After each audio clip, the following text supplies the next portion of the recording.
வணக்க மக்களே! என்னதான் காலங்கள் எவ்வளவோ அழகானதாக மாறினாலும் கூட, ஒரு சில நேரங்கள்ல பார்த்தோன்னா, சில விஷயங்கள் நம்மளுக்கு மூடத்தனமாக இருந்தாலும் சரி, நாம ஏன் இப்படிலாம் நினைக்கிறோம் அப்படின்னு நம்மளுக்கே மனசளவுல பார்த்தீங்கன்னா, சிறு கஷ்டத்தை ஏற்படுத்தினாலும் சரி, சில விஷயங்கள நம்மளால மாத்தவே முடியாது.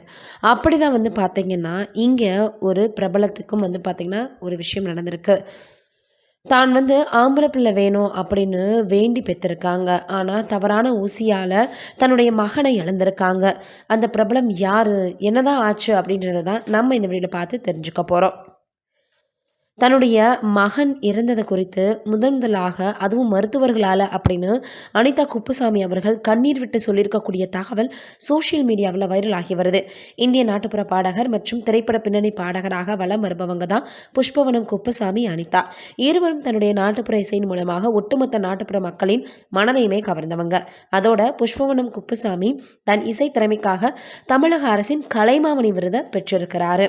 மேலும் சென்னை பல்கலைக்கழகத்தில் பயின்றபோது இவர்கள் இருவரும் இணைந்து பல்வேறு போட்டிகளிலும் கச்சேரிகளிலும் ஒன்றாக பாடினாங்க. அப்போதுதான் இவர்கள் இருவருக்கும் காதல் மலர்ந்திருக்கு. பின் இருவரும் திருமணம் செஞ்சுக்கிட்டாங்க. அதன் பின் குப்புசாமி, அனிதா தம்பதியினர் சினிமா மேடை நிகழ்ச்சிகள், டிவி நிகழ்ச்சிகள்னு பல இடங்கள்ல பாடியிருக்காங்க. அதோடு இவங்க இந்தியாவில் மட்டும் இல்லாமல் உலக அளவில் நிறைய இசை கச்சேரிகளை நடத்தியிருக்காங்க. இவர்கள் இருவரும் தங்கள் பாடல்கள் வழியாக விழிப்புணர்வையும் ஏற்படுத்தியிருக்காங்க. அதோடு மட்டும் இல்லாமல் இவர்கள் கஜா புயலின் போது பாதிக்கப்பட்ட மக்களுக்கு இலவசமாக தையல் இயந்திரங்களையும் வழங்கியிருந்தாங்க. சமீபத்தில் தான் அனிதா அவர்கள் தான் வைத்திருக்கக்கூடிய சொந்தமான யூடியூப் சேனல் ஒன்று தொடங்கி வச்சிட்ருக்காங்க. அதில் மாடி தோட்டம், பூஜை அறை, சமையல் குறிப்புகள்னு பல வீடியோக்கள் பதிவிடுவாங்க. இதனால் இவங்கள சோஷியல் மீடியாவில் எக்கச்சக்கமான ரசிகர்கள் ஃபாலோ செய்கிறாங்க. மேலும் இவர்களுக்கு பல்லவி, மேக்கான 2 மகள்கள் இருப்பது எல்லோருக்குமே தெரியும். மூத்த மகளின் பெயர் பல்லவி, பல் மருத்துவராக பணிபுரிகிறாங்க. 2வது மகள் மேகா. கடந்த ஆண்டு பல்லவிக்கும் ஐடி நிபுணரான கௌதம் ராஜேந்திர பிரசாத்துக்கும் திருமணம் நடந்துச்சு. இந்த திருமணத்தில் பல பிரபலங்கள் கலந்துக்கிட்டு வாழ்த்துக்களை தெரிவிச்சிருந்தாங்க. இந்த நிலையில் தன்னுடைய மகன் இறந்தது குறித்து அனிதா குப்புசாமி கொடுத்திருக்கக்கூடிய ஒரு தகவல் ரொம்பவே அதிர்ச்சியானதாக சோஷியல் மீடியாவில் வைரலாகி வருது. குப்புசாமி, அனிதா இருவருக்கும் 2 மகள்கள் இருக்கிறது எல்லோருக்கும் தெரியும். இவர்களினுடைய மகன் குறித்து யாருக்குமே தெரியாது.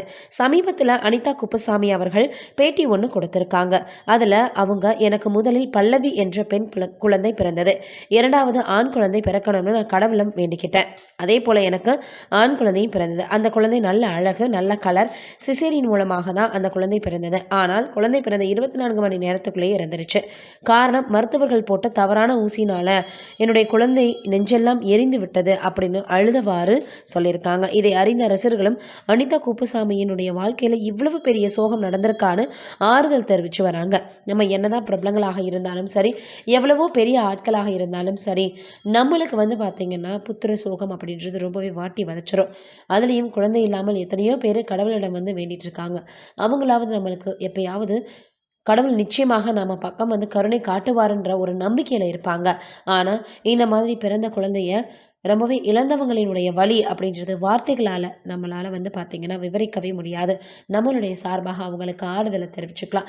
எத்தனை வருடங்கள் ஆனாலும் சரி, எத்தனை வருடத்திற்கு முன்னாடி இது நடந்திருந்தாலும் சரி, நம்ம கைகளில் மீறி சில விஷயங்கள் நம்ம கண்ணு முன்னாடியே பறிப்போகிறது தெரிஞ்சே நம்மளால் எதுவும் செய்ய முடியாத ஒரு சூழ்நிலைக்கு கைதியாக இருக்கும் பொழுது நிச்சயமாக நம்மளுடைய மனது ரொம்பவே ரணமாக போயிடும். அப்படிதான் இங்கேயும் அனிதா குப்புசாமி அவர்களுடைய குடும்பத்தினருக்கும் இருந்திருக்கும். கேட்கவே இது வேதனையாக தான் இருக்குது.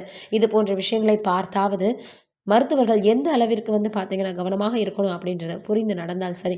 எல்லோரையும் தவறு சொல்லிவிட முடியாது. ஆனால் ஒரு சிலரோட அஜாக்கிரதையால் நன்றாக வாழ வேண்டிய இப்படியான பச்சிளம் குழந்தைகள் ரொம்பவே பார்த்தீங்கன்னா இந்த உலகத்தை விட்டு போகிறது எல்லோருக்குமே கொடுக்கக்கூடிய மிகப்பெரிய வேதனை அப்படின்னு தான் சொல்லணும். நீங்கள் என்ன நினைக்கிறீங்கன்னு மறக்காமல் கீழே இருக்கக்கூடிய கமெண்ட் பாக்ஸில் சொல்லுங்கள். நன்றி, வணக்கம்.